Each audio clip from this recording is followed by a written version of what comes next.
Una de las más recientes columnas del doctor Asdrúbal Aguiar dice así, comienza así, se llama La nueva era tras la guerra. El acto de agresión de Rusia contra Ucrania, que así lo califica la Asamblea General de las Naciones Unidas en su periodo extraordinario de emergencia del 1 de marzo del 2022, siguiéndose por la definición adoptada por ella misma a propuesta de la antigua Unión Soviética, el 14 de diciembre de 1974, por constituir y abre comillas, el primer uso de la Fuerza Armada por un Estado en contravención, de la Carta, cierro comillas, de San Francisco y del párrafo cuarto de su artículo 2, ha provocado un verdadero quiebre histórico. Es monumental. Y empieza a explicar las razones. Y en definitiva nos dice el monumental quiebre histórico que a nosotros, a usted, a su familia, y a mí y a mi familia, a los que vivimos hoy en día, nos toca padecer o nos toca sufrir. Quisiera que el doctor Asdrúbal Aguiar, no sé si decirnos hablara o nos aterrorizara con esa afirmación, pero si él lo dice, ¿no?, nos va a explicar cuál es la razón. Bienvenido, doctor Asdrúbal Aguiar. Gracias, Napoleón. Sí, mira, es un tema que estoy tratando de abordar desde distintos ángulos, desde el ángulo político, desde el ángulo cultural. Ya hay un primer trabajo que publicará dentro de poco Papel Literario, y el que tiene que ver básicamente con el tema jurídico.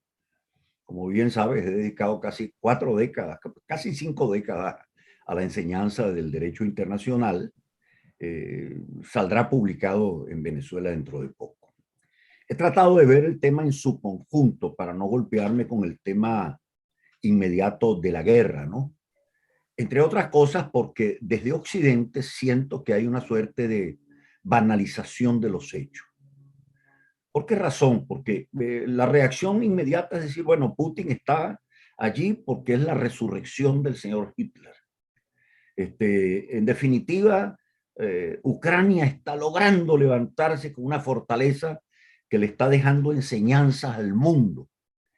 Inclusive Salud Hernández desde Bogotá, esta muy famosa columnista de la revista Semana, dice que caramba, que si los venezolanos hubiesen seguido el ejemplo de los ucranianos, hubiesen podido resolver de manera más efectiva su tragedia, porque los ucranianos se quedaron en casa y los venezolanos nos fuimos del país.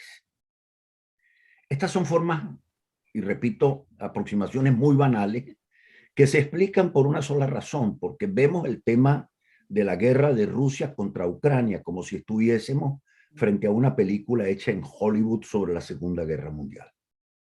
Pero no tomamos conciencia de que lo que está ocurriendo allí, en definitiva, marca un quiebre epocal, una ruptura en el proceso que ha venido viviendo el mundo y la humanidad desde hace 30 años. Nosotros en el año 89, todos lo sabemos, presenciamos la caída del muro de Berlín, celebramos el agotamiento del socialismo real, la muerte del comunismo.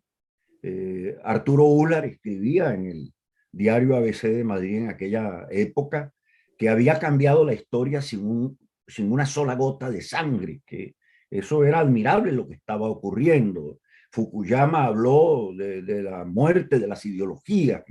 Los partidos en Venezuela, recuerdo sus grandes líderes en aquel momento, decía, bueno, ya el tema no es ideológico.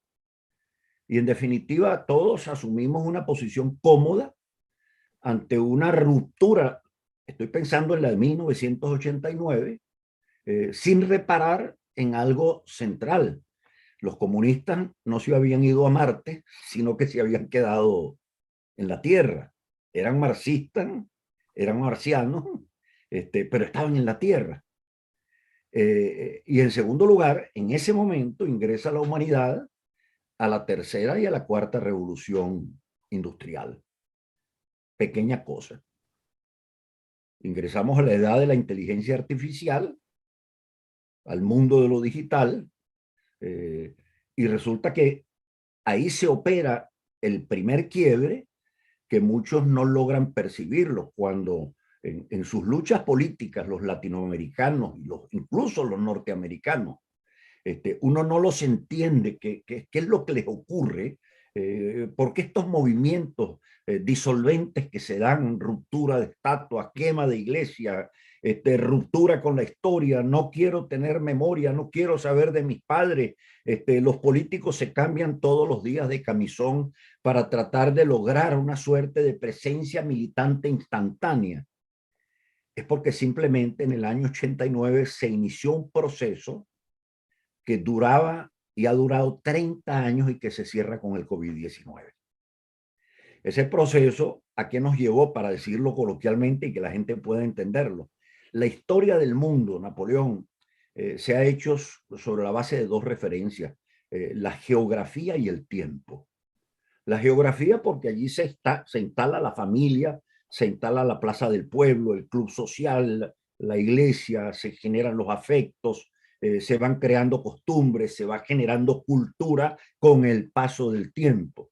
Y ahí se organizan justamente las vidas comunitarias, las vidas regionales, se forjan las naciones.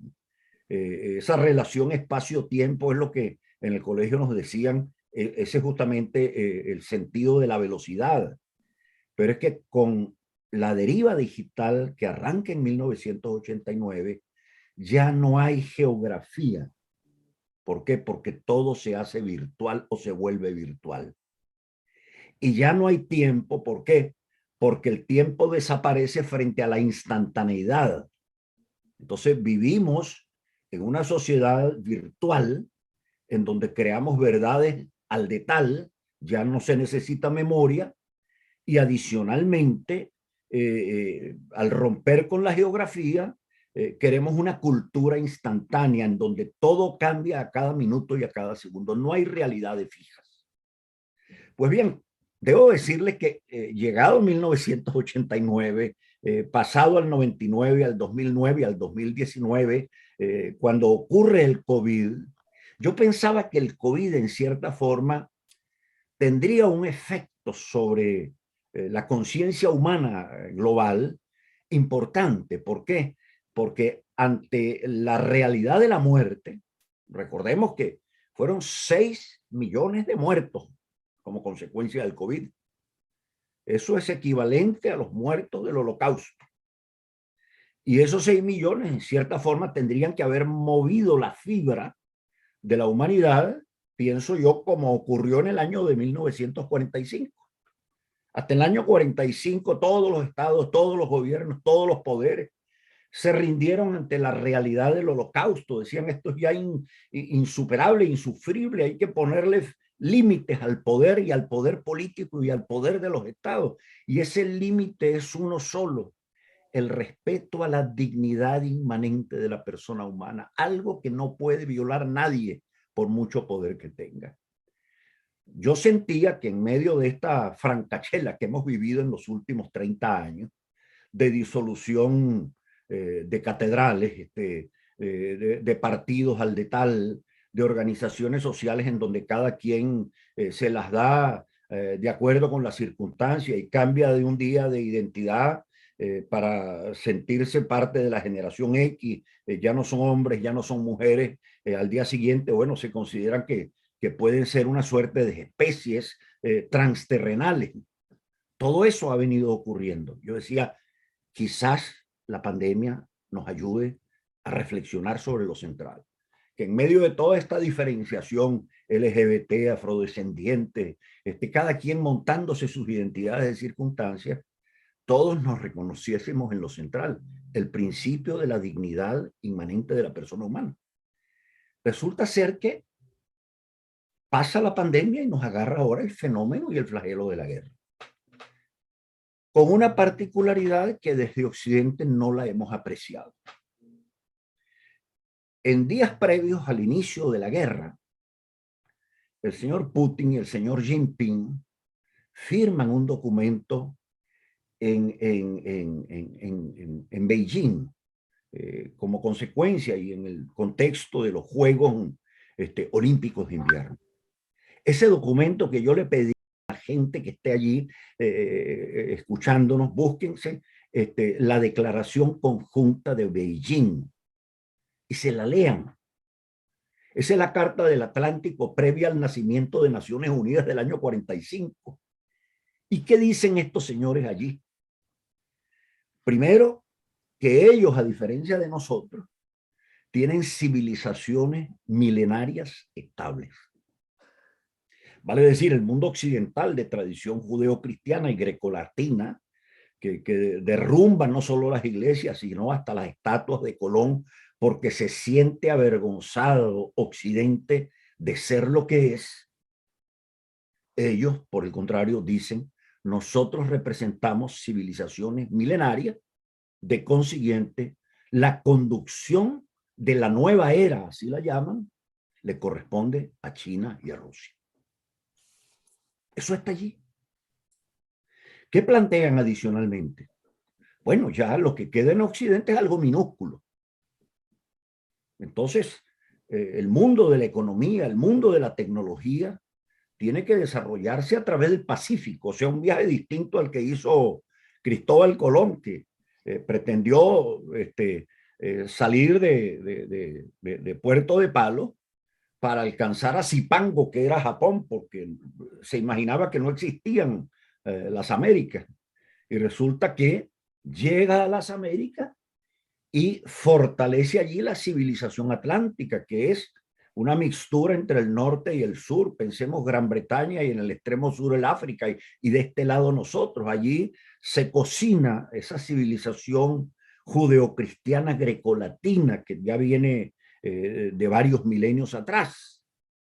Y desaparece la referencia del Pacífico. Pues bien, estos señores vienen y dicen, no, la referencia es básicamente la cultura del Pacífico. Y allí viene un señalamiento concreto antes de iniciarse la guerra. En materia de democracia, en materia de libertades, en materia de derechos humanos, Occidente no tiene por qué hablarnos a nosotros de esto, porque nosotros le hemos dado estabilidad milenaria a nuestros pueblos. A diferencia de Occidente, que ha fijado unos cánones en materia de libertad y de democracia, que quiere expandirlos al mundo, y eso es inaceptable.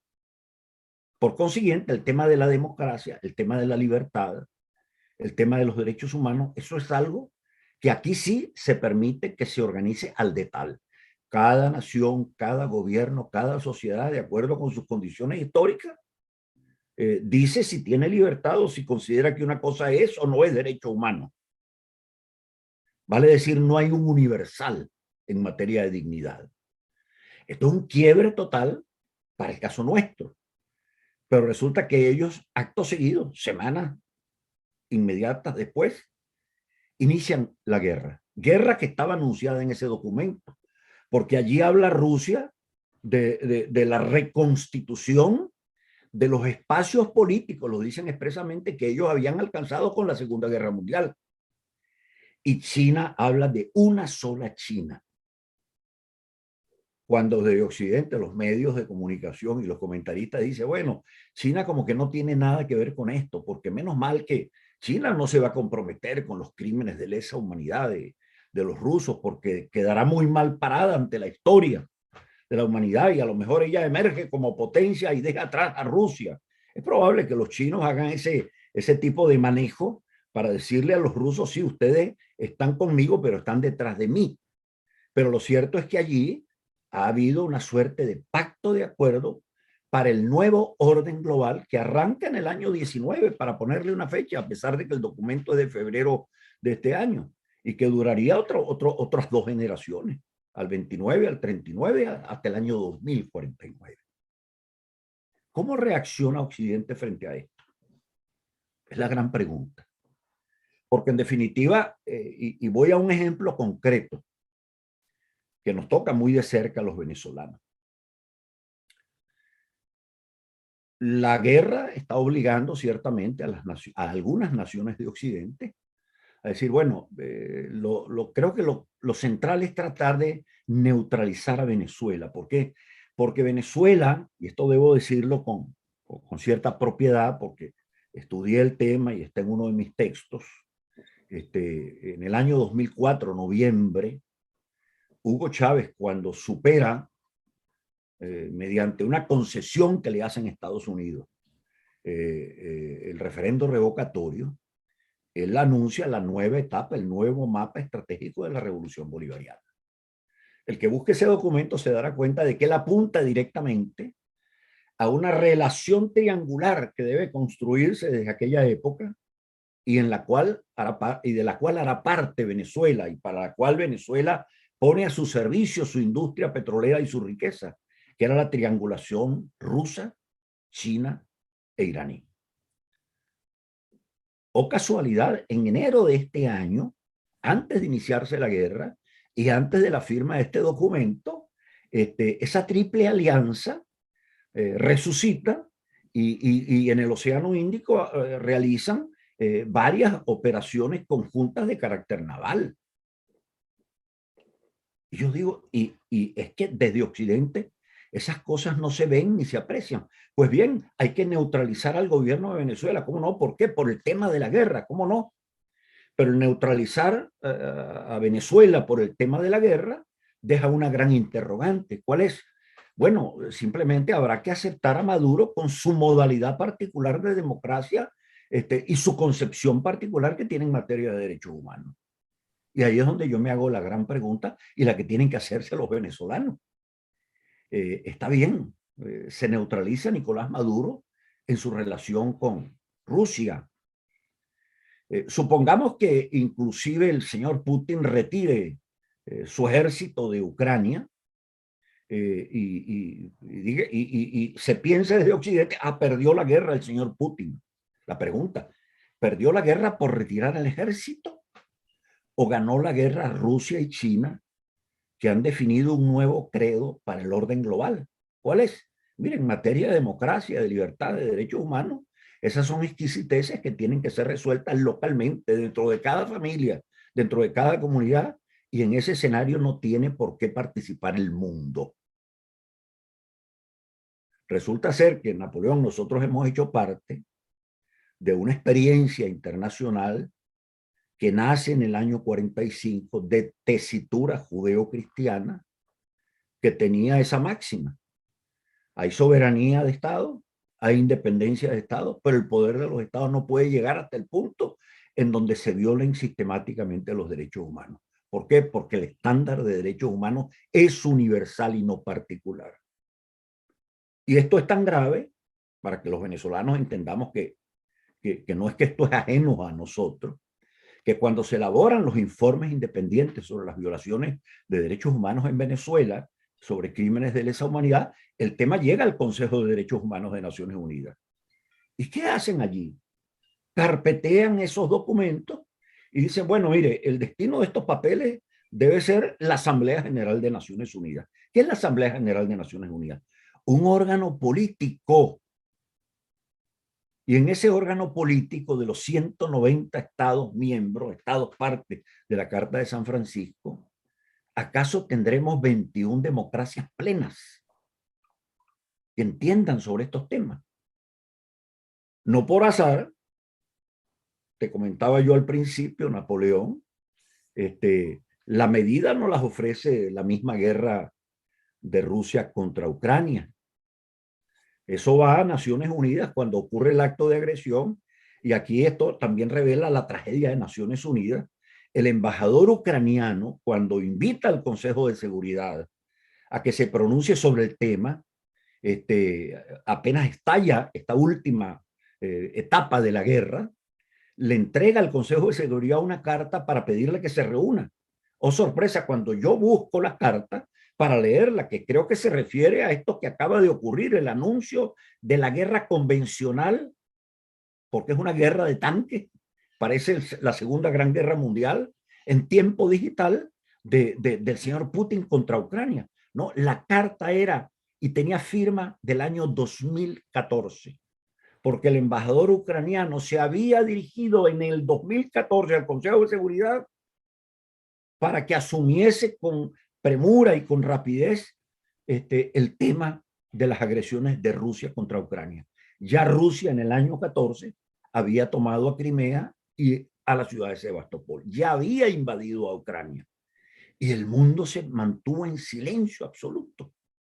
Y esa guerra tiene 14, 15, 16, 17, 18, 19, 20, 21 y 22. Y en el año 22 es cuando reacciona Naciones Unidas para mostrarse frente al mundo escandalizada por el fenómeno de la guerra.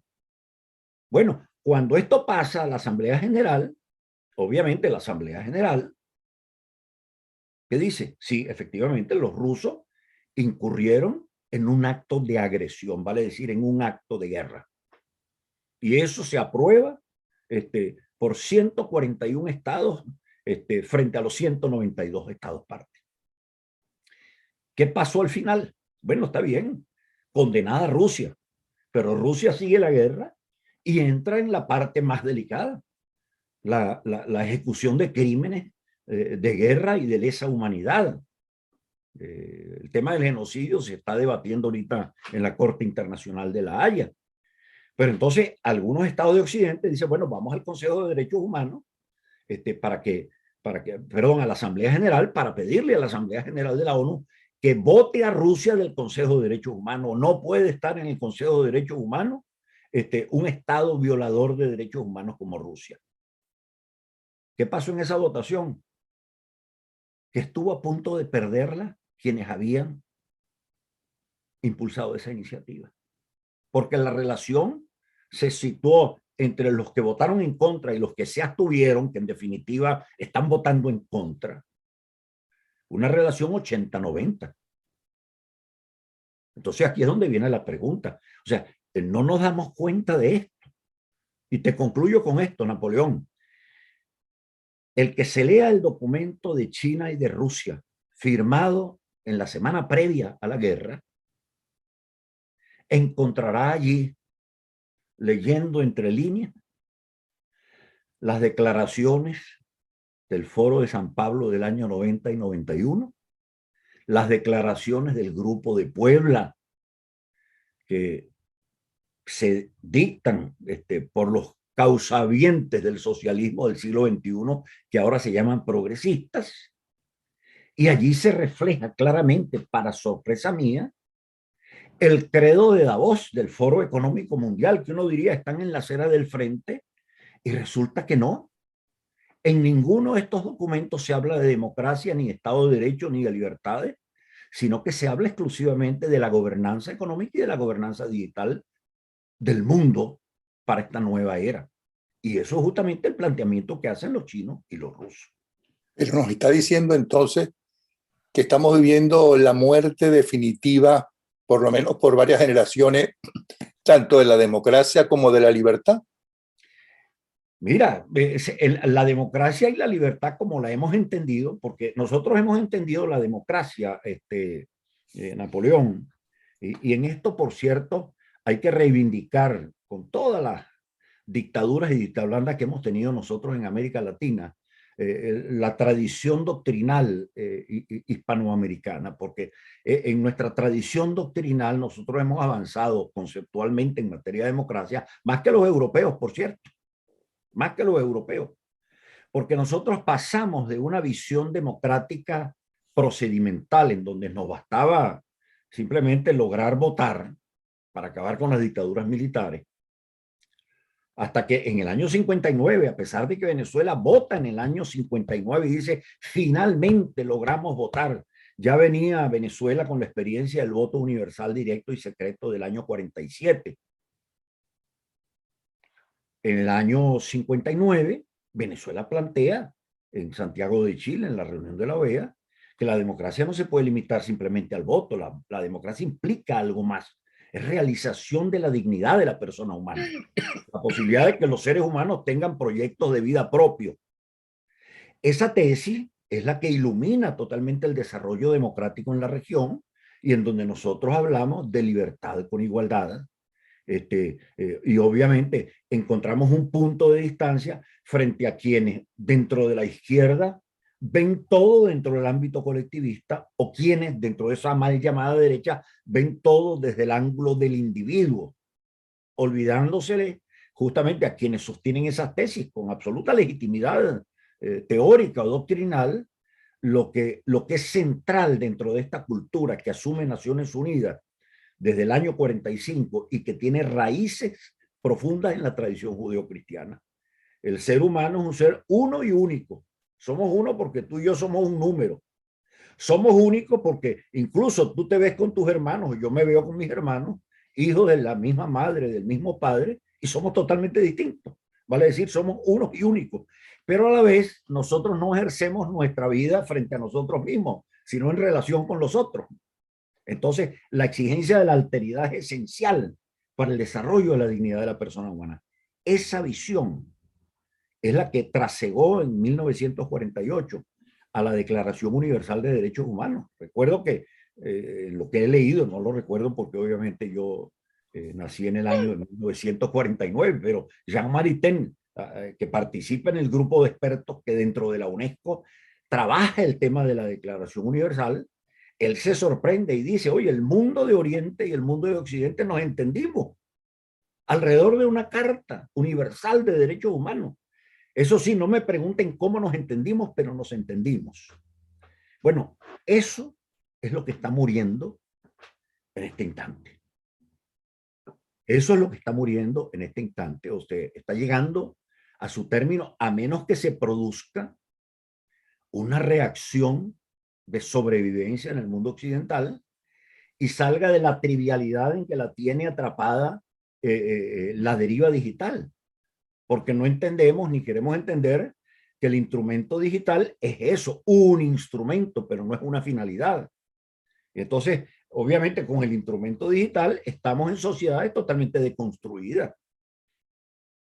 Y voy a un ejemplo. Cuando en el año 89 ocurre el Caracazo en Venezuela, tiene lugar en Tiananmen también la gran insurgencia. Si uno hiciese una encuesta en la Venezuela del 89 y una encuesta en China, por esos dos hechos, el Caracazo y el levantamiento de Tiananmen, en Caracas podría decirse, bueno, es que todos estamos de acuerdo en que las condiciones sociales de los venezolanos han menguado y sufrimos en este campo. Si uno hiciese una encuesta en China, en aquel momento, todos a uno dirían que estamos luchando por la libertad. Por el contrario, vimos manifestaciones en Estados Unidos, vimos manifestaciones destructoras en Bogotá, en Santiago de Chile, en Ecuador, y resulta que uno hacía encuesta y todos los que llegaban, llegaba cada uno con su propia historia. No es que yo estoy aquí porque yo hago parte de las tribus originarias y estoy reivindicando mis derechos. No, estoy aquí porque yo hago parte de la religión de esta nueva iglesia Pare de Sufrir. No, yo estoy aquí porque yo estoy defendiendo los derechos de los LGBT. Muy bien, perfecto. No, yo estoy aquí porque yo creo que yo soy hijo de un marciano. Perfecto. Resulta que cada quien tenía una visión distinta, algo totalmente fragmentario, y lo único que los unía era la indignación. Bueno, dentro de ese cuadro me pregunto yo, ¿cómo enfrenta Occidente al mundo musulmán? ¿Cómo enfrenta Occidente a la cultura china? ¿Y cómo enfrenta Occidente? Porque fíjense, el caso de los rusos es cierto que hay un tema de poder tras todo esto, el tema nuclear, o sea, los emprendimientos nucleares que tiene Ucrania, que hacía parte de Rusia, y que ciertamente si Occidente le pone la mano a ese poderío nuclear en las puertas de Moscú, obviamente Moscú se siente y se considera que está debilitada, pero ellos también van al argumento y al debate de carácter civilizatorio. ¿Por qué razón? Porque también es una verdad. Si hay que reclamar identidad en la civilización, Rusia tendría que depender de Ucrania y no la inversa. Porque el pueblo ruso, que es eslavo, cubría todos los espacios de lo que hoy en día es Moscú y de lo que es Kiev. Y esa realidad dependía de una Rus de Kiev de orden medieval que gobernó un principado, por cierto, que fue la primera experiencia democrática de la modernidad, porque los príncipes se elegían. Bueno, hasta que a finales del siglo XII se produce una pelea entre los propios príncipes y comienzan a elegir príncipes, unos en Moscú y otros en Kiev. Pero la tragedia de Ucrania es una tragedia, repito, que viene de muy atrás, porque una vez que se produce esa división entre Moscú y Kiev, sucesivamente el mundo polaco y el mundo lituano crea la mancomunidad de países y desgaja todo el occidente de Ucrania y lo asume como propio. Posteriormente se produce una fractura de esa realidad porque los ucranianos no se sentían polacos ni lituanos y automáticamente se dividen de nuevo los ucranianos. Parte comienza a depender del zarismo y parte del imperio austrohúngaro. Lamentablemente, cuando viene la revolución rusa, Ucrania trata de ejercer su autodeterminación, al igual que Polonia, confrontan al comunismo. Polonia logra salir mejor parada que Ucrania. Ucrania se transforma en una república socialista dependiente de la Unión Soviética. Derrumbada la Unión Soviética, vuelve a su esfuerzo de determinación, pero ya Ucrania hoy en día está nutrida de eslavos por un lado, están individuos de origen mongol y de origen tártaro que integran todas estas zonas próximas al este de Rusia. Ellos hablan ruso y ucraniano a la vez. Entonces se junta un tema de poder con un tema de identidad, porque allá, repito, junto al tema de poder está planteado el tema de las identidades, que las perdimos en Occidente. ¿Por qué? Porque nos sentimos avergonzados de hacer parte de la civilización judeo-cristiana y grecolatina. Un poco eso no fue lo que denunció el mismísimo Papa diciendo, alertando de que está muriendo la civilización judeo-cristiana. Fíjate que no, hay dos perspectivas, ¿no? Porque, claro, Papa Francisco lo que hace que en el 21 de diciembre de 2019, de una manera tremenda, dice, estamos ingresando a la civilización digital. Tenemos que adecuar la iglesia a lo digital. Pero por otra parte dice, en febrero ya del 20, en plena pandemia, quiero una iglesia con rostros amazónicos, o sea, que se parezca más a lo que aspiran los ambientalistas. Pero en ese discurso que le da a la curia romana ese 21 de diciembre dice, es finito el régimen de la cristianidad, o sea, ha llegado a su final el régimen de la cristiandad. El problema es que la postura anterior... ¿Pero qué quiso decir con eso? Bueno, que ya no éramos la primera ni la segunda verdad en el mundo y que teníamos necesariamente que entrar en un proceso, vamos a llamarlo, voy a utilizar una frase que no le gustaba, por cierto, a Bergoglio cuando era cardenal, una suerte, avanzar hacia una suerte de sincretismo de laboratorio, en donde unos y otros buscásemos una suerte de punto de encuentro. Y aquí es donde viene sí una ruptura, que esta es también reflejo de esta crisis que vive Occidente.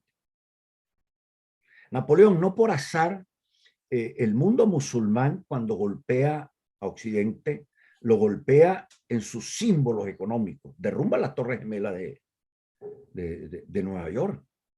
Era golpear básicamente las bases icónicas del capitalismo, así como ahora derrumban las estatuas de Colón. Del otro lado, arranca en aquel momento una campaña, estando Juan Pablo II y Ratzinger, contra el Vaticano por el tema de la pederastía, no porque no existiese, sino que uno se preguntaba desde el punto de vista del comunicador, ¿y por qué esta campaña no es universal? O sea, en el fondo se perdona la pederastía de los políticos, que hay más que un escándalo en Estados Unidos y en Europa, no se oculta en las otras religiones este tema, porque inclusive hay sectores en el mundo europeo que comienzan a hablar hasta de la legalización de esa aberración. Bueno, pero se dispara directamente contra el Vaticano. ¿Por qué? Porque es el otro eje de sustentación del credo judeo-cristiano y greco-latino. Bueno, ¿qué pasa? La postura de Papa Ratzinger y de Juan Pablo II en relación con estos temas era muy clara, decía sí, vamos hacia el tercer milenio de la cristiandad, Napoleón. Esto lo decía el propio Juan Pablo II. La iglesia necesita, ciertamente, comprender estas nuevas realidades que comienzan a ser diversas en la base, pero que deben tener una unidad de criterio en lo universal de la concepción cristiana. Oh sorpresa, Napoleón.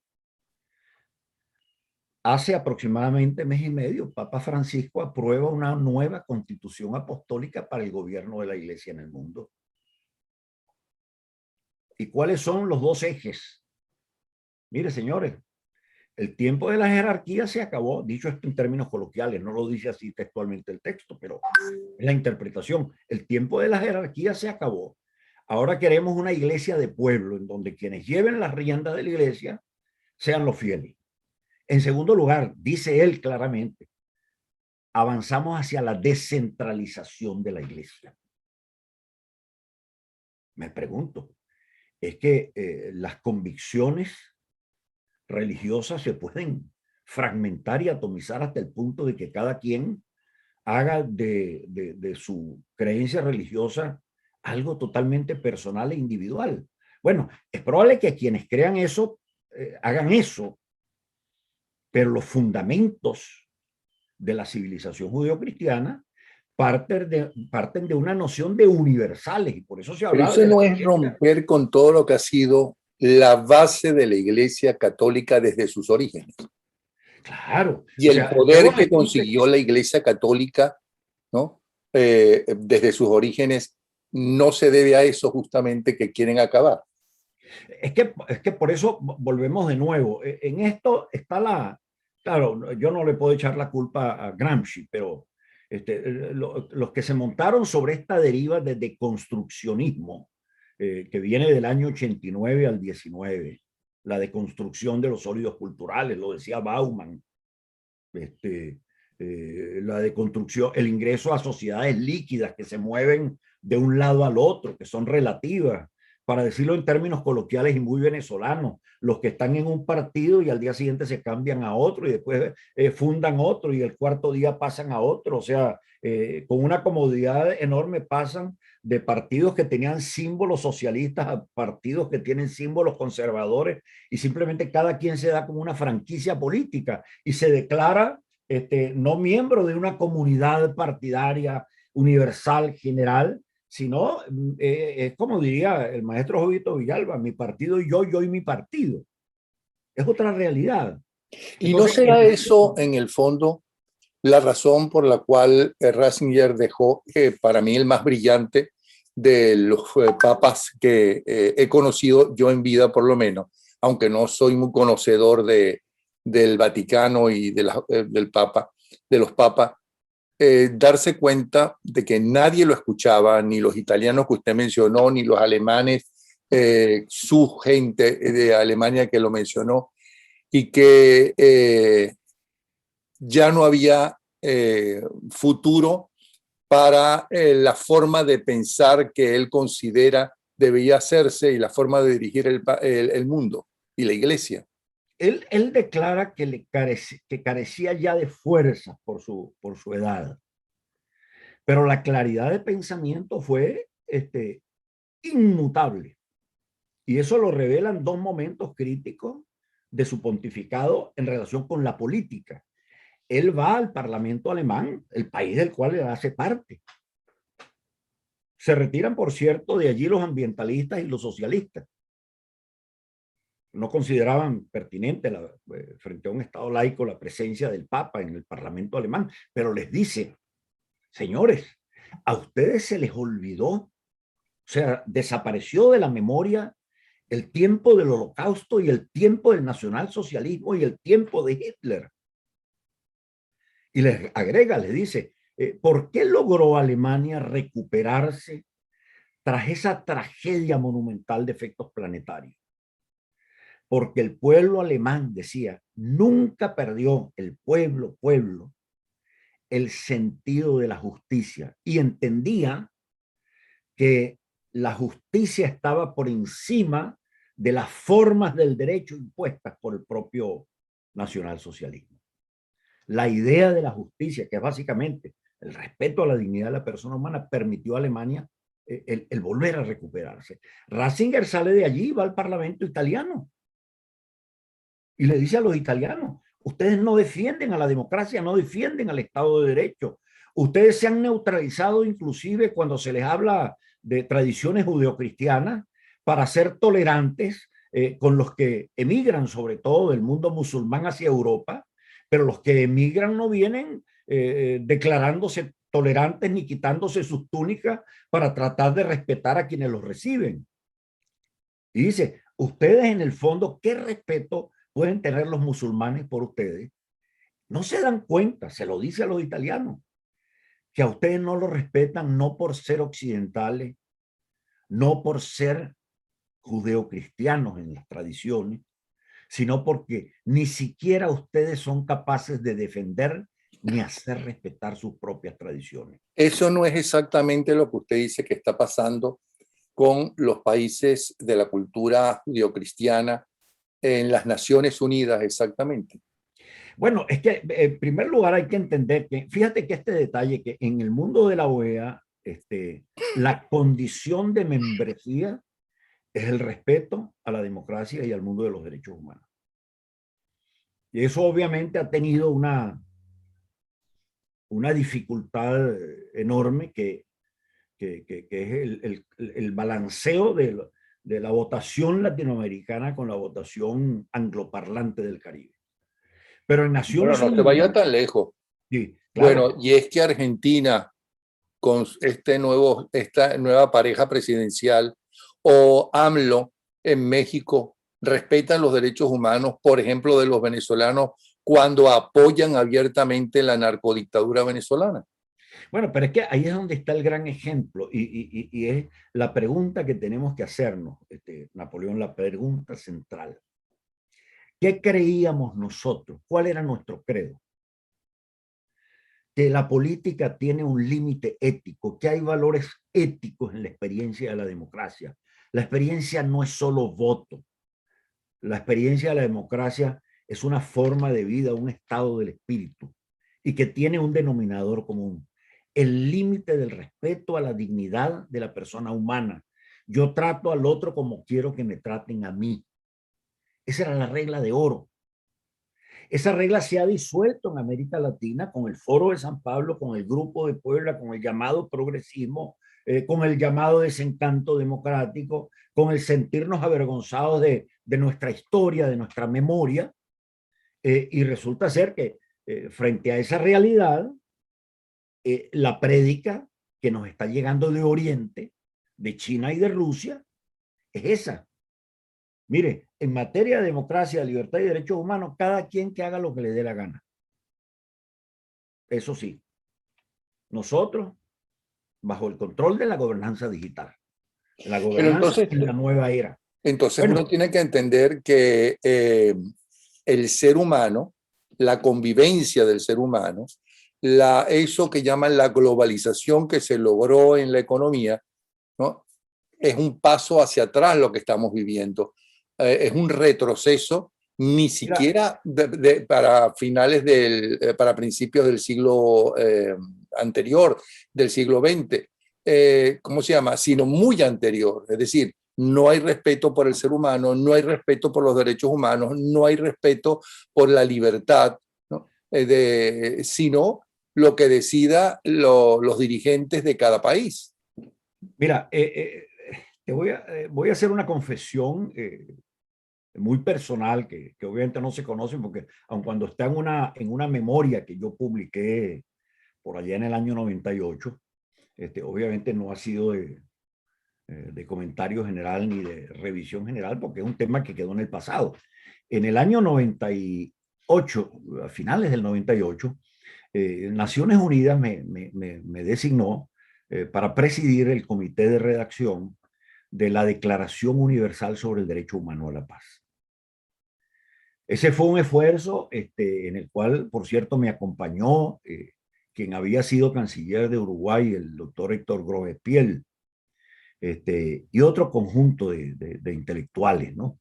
Entre ellos Karel Vazak, húngaro francés que fue padre de los derechos humanos de cuarta generación. Cuando yo llevo este texto para debatirlo en los miembros de la UNESCO, dentro de los miembros de la UNESCO, que son los mismos, con algunos cambios de los integrantes de Naciones Unidas, yo fracaso en mi empresa. ¿Y fracaso por qué? Logro en aquel momento que se entiendan judíos y palestinos. Logro el apoyo para el texto por parte de los latinoamericanos. ¿Quiénes estaban en contra del texto del derecho a la paz? Los franceses, los países nórdicos que hablan todos los días en materia de derechos humanos, entre ellos Noruega, la gran mediadora. Y el embajador español, recuerdo que se me acercó y me dijo, doctor Ayar, no se sienta frustrado porque esto tarde o temprano va a salir adelante y reconoceremos el derecho a la paz. Pero eso sí, después que derrotemos a la ETA. Ese proyecto fracasó.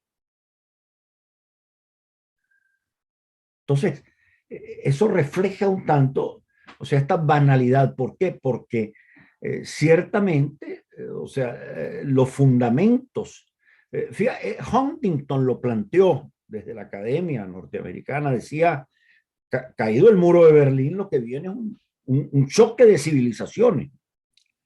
Y le tomaba y le atajaba la pelota el presidente iraní Ahmadinejad, que decía, está bien, pero lo que necesitamos antes que un choque es un diálogo de civilizaciones.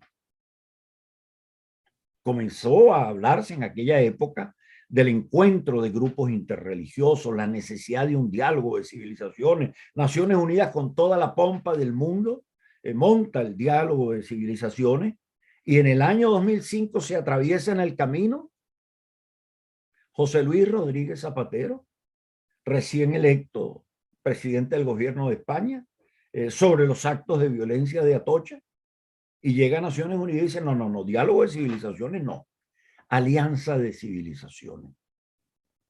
Quienes estuvieron en el proceso de organizar la alianza de civilizaciones impulsada por la España de Zapatero, la de Zapatero, no hablo de los españoles en general. La alianza, ¿qué significaba? Era la guerra de Oriente contra Occidente. Una alianza para derrotar a Occidente e impedir que desde Occidente se persiguiesen a los crímenes que comenzaban a tomar fuerza transnacional en aquel momento. ¿Cuál? El narcotráfico, cuya persecución la condena el Foro de San Pablo en el año 90 y 91, y en el año 2005, Zapatero, que dice, no se puede perseguir al terrorismo. ¿Por qué? Porque el terrorismo es la consecuencia de deudas sociales que tiene la humanidad, que hay que repararlas y enmendarlas para que entonces desaparezcan los terroristas. El objetivo de todo era derrumbar a Occidente, fracturar al mundo occidental. Entonces, vayamos a lo central. Estamos en una guerra que implica un gran parteaguas, un quiebre epocal. Mi pregunta, ¿Occidente está preparada para que en ese renacimiento ella pueda asumir en medio de esta dispersión discursiva y narrativa y cultural algún punto de importancia frente a las nuevas realidades que marcarán la nueva era en ese periodo de otros 30 años que se abre por delante? Y la pregunta que me toca hacer, aunque es una perogrullada porque ya la contestó a lo largo de toda esta brillante discurso que nos dio, es: ¿Occidente está preparado? Los actores políticos de Occidente no lo están.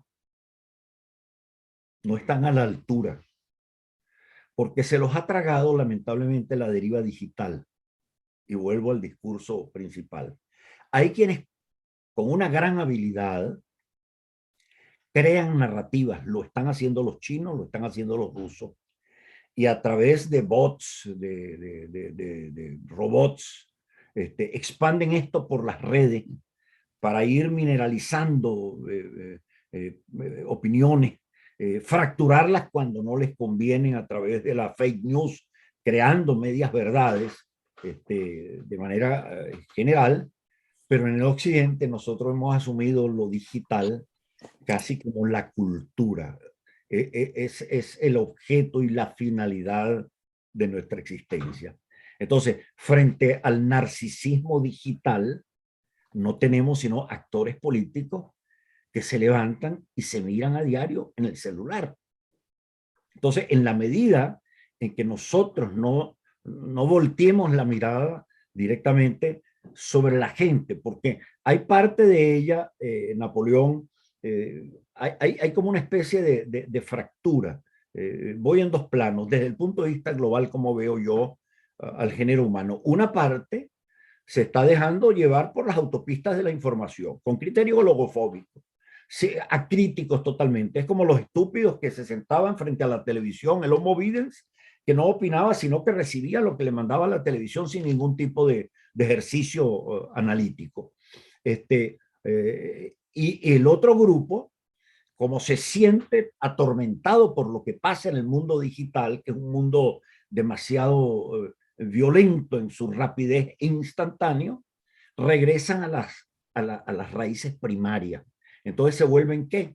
Obviamente, mire, ya yo no me siento venezolano ni español, yo soy afrodescendiente, o ya yo no me siento italiano, yo hago parte de tribus originarias, yo no soy americano, no soy colombiano, o yo simplemente hago parte de tribus urbanas, porque en definitiva ya no me veo en la ciudad.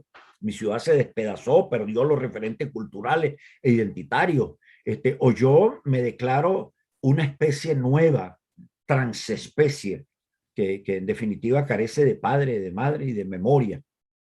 Esa vuelta a las raíces más elementales tiene también una perversidad enorme. Son esencialmente antidemocráticas porque se basan en lo que ellos llaman el derecho a la diferencia. Yo soy diferente a ti. O sea, es cierto lo que yo decía al principio, somos seres unos y únicos, pero la relación de alteridad con los otros es lo que explica que nadie puede ejercer sus derechos frente a sí mismo. Ellos no se reconocen en los otros. Y por eso es que uno ve que hoy en día hay que dictar una ley para quién, bueno, para las tribus urbanas, otra ley para quién, para LGBT, otra ley para quién, para los afrodescendientes, otra ley para qué, para castigar al que se diga blanco, otra ley para qué, bueno, otros para los que hagan parte de las tribus originarias. Entonces, el mundo de los jurídicos se fragmenta también para responder a derechos particulares. Entonces, ya los derechos básicos, libertad, igualdad, fraternidad, que nadie los garantiza.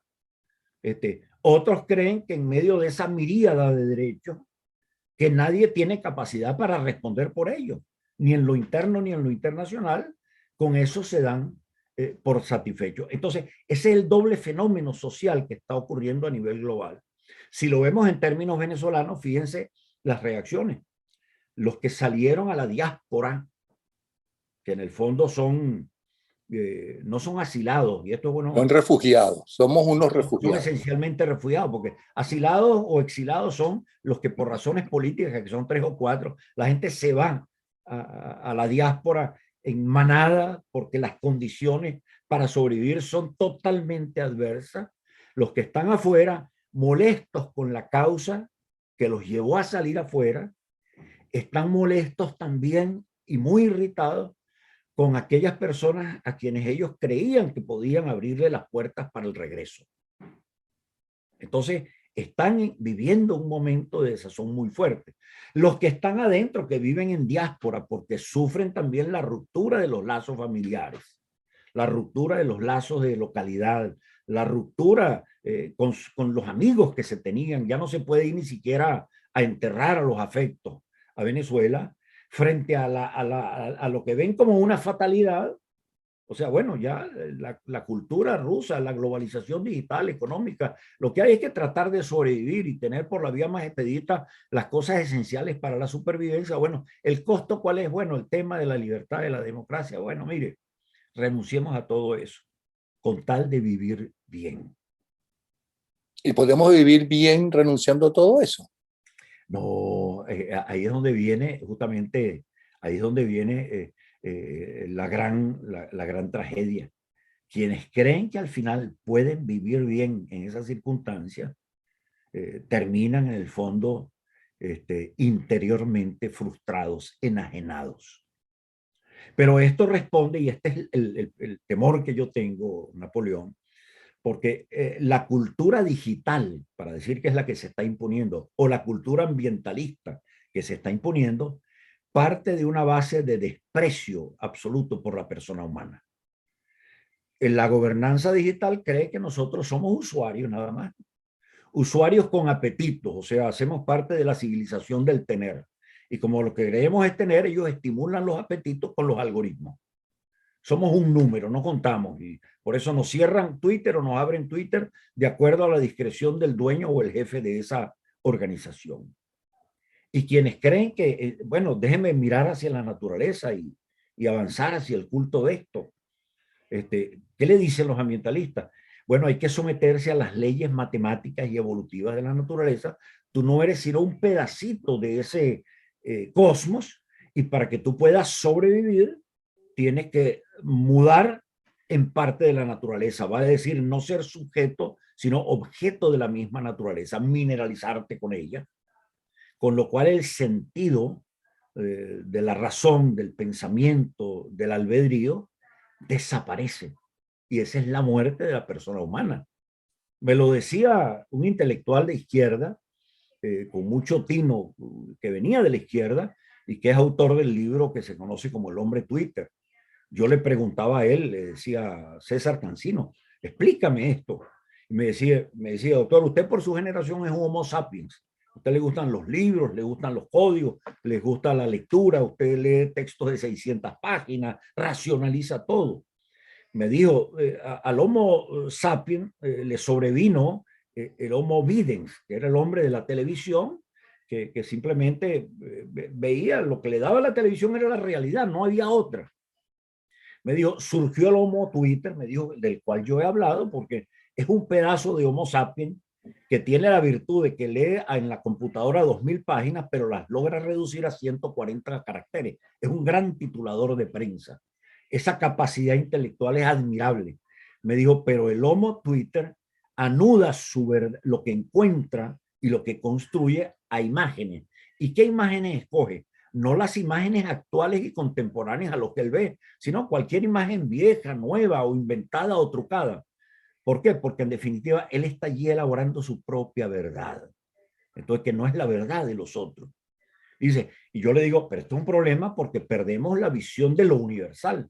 Me dijo, es que lo grave es que estamos avanzando hacia el Homo Deus ex machina, del cual habla este profesor de Jerusalén Harari, que es el salto al ámbito de la inteligencia artificial, en donde simplemente ante el hombre racional que se equivoca, viene la exactitud de la gobernanza digital y la exactitud del mundo de la naturaleza. Bueno, esa es la muerte simplemente del hombre, o cuando menos, para decirlo con la exquisitez platónica, es el regreso del hombre a las cavernas, al mito de las cavernas de Platón, en donde el hombre encerrado en la caverna, en medio de la oscuridad, el reflejo de afuera lo que veía era simplemente sus sombras, y consideraba que sus sombras era la realidad, cuando la realidad estaba afuera y no estaba adentro. Ahora bien, y por último, frente a toda la visión que usted tiene de lo que está sucediendo, ¿qué puedo hacer esa persona que le está escuchando? ¿Qué puedo hacer yo?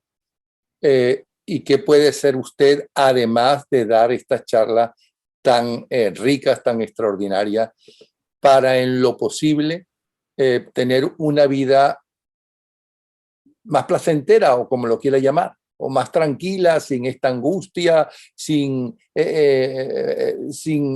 esta sombra en que la mayoría de la gente se queja que se está viviendo?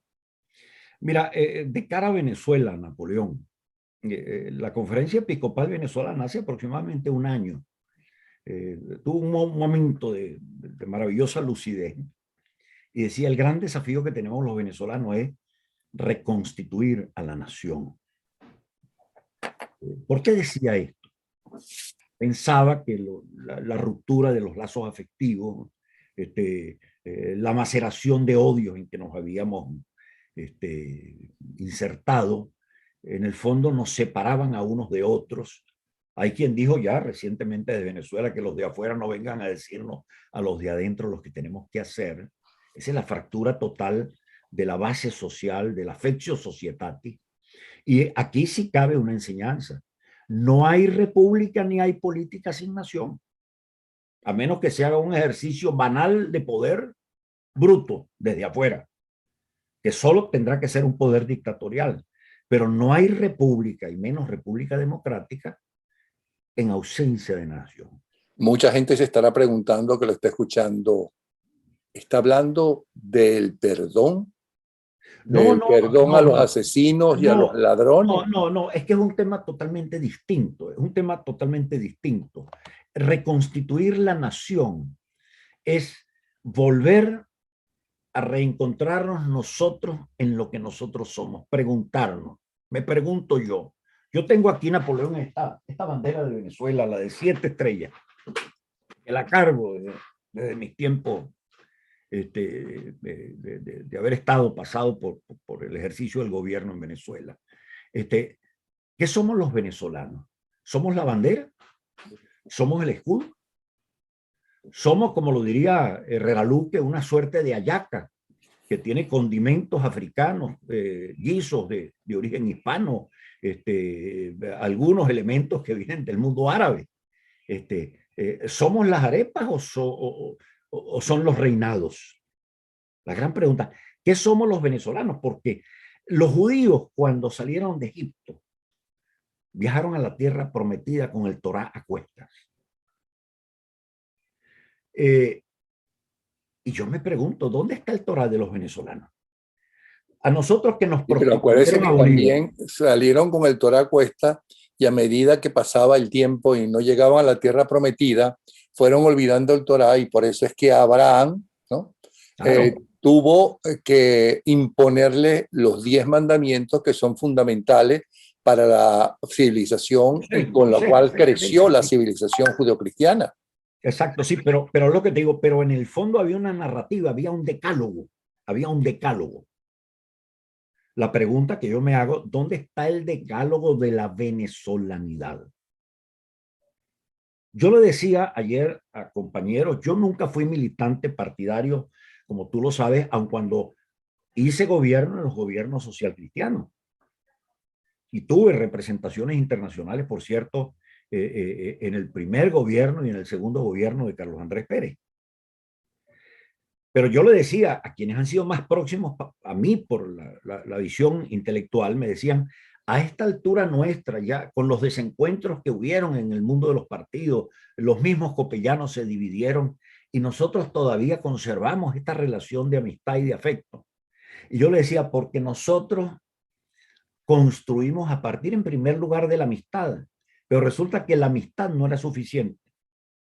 Compartíamos una visión ética de la vida que nos las daba básicamente nuestra condición de ser militantes cristianos. Eso solidificó la amistad y sobre la amistad se fue a la política. Cuando la política se paró a estas realidades, desaparecida la experiencia política, se volvió lo esencial. Entonces, en el caso de Venezuela, el problema es que nosotros tenemos que superar, lo digo sin ambajes, Napoleón, superar la tragedia bolivariana. Y cierro con esto. Andrés Bello, mira, tengo aquí a mi mano, por cierto, este librito, porque lo estaba releyendo. Este es el primer libro que se publicó en Venezuela en 1810. La imprenta de Gallagher, el calendario manual y guía universal de forasteros. ¿Qué decía Andrés Bello antes de la emancipación de Venezuela? Hoy, por cierto, que grabamos que es 19 de abril.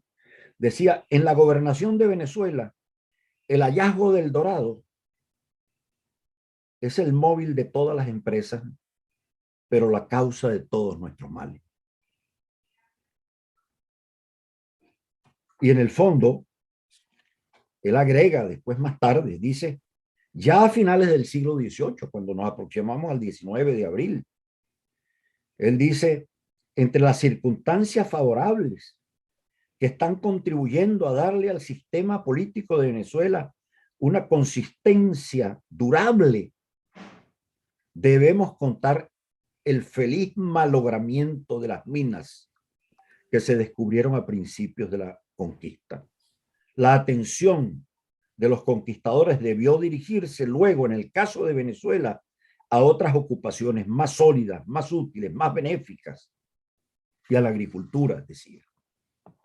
Bueno, la gran pregunta es, hay un 20% de venezolanos que se fue hacia afuera. Los ucranianos son un 1% de su población. A nosotros se nos fue el tercio de la población. Quedan purgados definitivamente de la realidad nacional, desconocidos por los venezolanos que quedan adentro. Frente a esto, la única manera de salvar esto es, o sea, volver a la raíz. ¿Por qué soy venezolano? Más allá de nuestros hábitos culinarios, más allá de nuestros hábitos musicales, más allá de nuestra condición de gente simpática, ¿por qué somos venezolanos? Y ahí es donde está, creo que el primer esfuerzo de reconstrucción para que en Venezuela pueda luego hablarse de política. Porque en el fondo, si nosotros no hacemos ese ejercicio, Miguel Sanz lo decía, uno de los padres fundadores de nuestra república, lo decía, la patria, la nación es ser libre como debe serlo uno. Lamentablemente, y esto lo digo, la tragedia bolivariana marca una pauta distinta a la de Bello. Porque cuando sale Bolívar a Cartagena, después de la traición del Marqués de Casaleón a Miranda, desde Cartagena en 1812 Bolívar dice, es que mi pueblo no está preparado para el bien supremo de la libertad. Y de ahí nace el gendarme necesario. De ahí nace la obra de Vallenilla sobre cesarismo democrático, que los líderes fundadores de nuestra democracia creían que era una obra apologética de Gómez, ¿no? Era la radiografía del hombre que veía la política desde el derecho divino de los reyes, nuestro padre libertador, y que consideraba que el pueblo era un pueblo débil, no preparado para la libertad, y a quien había que tutelar, cuidar, llevar de la mano, y en el fondo sin alcanzar madurez. Pasamos a la democracia dentro de partidos, o sea, la primera mitad del siglo XX dentro de los cuarteles. Las sociedades se construían dentro de los cuarteles y con las caponas. Pasamos a la democracia en donde logramos la modernidad material, pero dentro de partidos y dentro de partidos acaudillados. Y en el momento mismo en que el desafío de la madurez nos obligaba a transitar hacia una recomposición, llamémosla reformista del país, como la de 1811, se desataron los demonios. ¿Por qué? Porque los marqueses de Casaleón prefirieron mirar de nuevo al César democrático, al caudillo necesario, al gendarme necesario. Y ahí está el origen de toda nuestra tragedia. Cada quien le puede poner al Marqués de Casaleón el nombre que considere pertinente para entenderlo y verlo en los tiempos actuales. Bueno, doctor Aguiar, el mejor de los programas, que todos son excelentes los que nos ha dado. Además, yo diría que sería una maravillosa aportación a los venezolanos, todos los de adentro y los de afuera, que esto que está diciendo haga charlas en video, ¿no?, semanales, para que lo pueda ver la mayor cantidad de gente, para utilizar justamente los avances tecnológicos para bien y no para insultarse y para dividirse y para meterse y llamar de todo tipo de cosas a la gente que no piensa como la persona que escribe. De verdad que muchísimas gracias. Gracias, Napoleón, y un fuerte abrazo para ti y para tu audiencia, ¿no? Pero no se olvide de esto que le estoy pidiendo, de pensarlo si es conveniente una vez a la semana, el mismo día, a la misma hora, hacer como si fuera una clase, volver volver justamente a dar esas clases para formar ciudadanos. Sí. Muchas gracias. Gracias, Napoleón.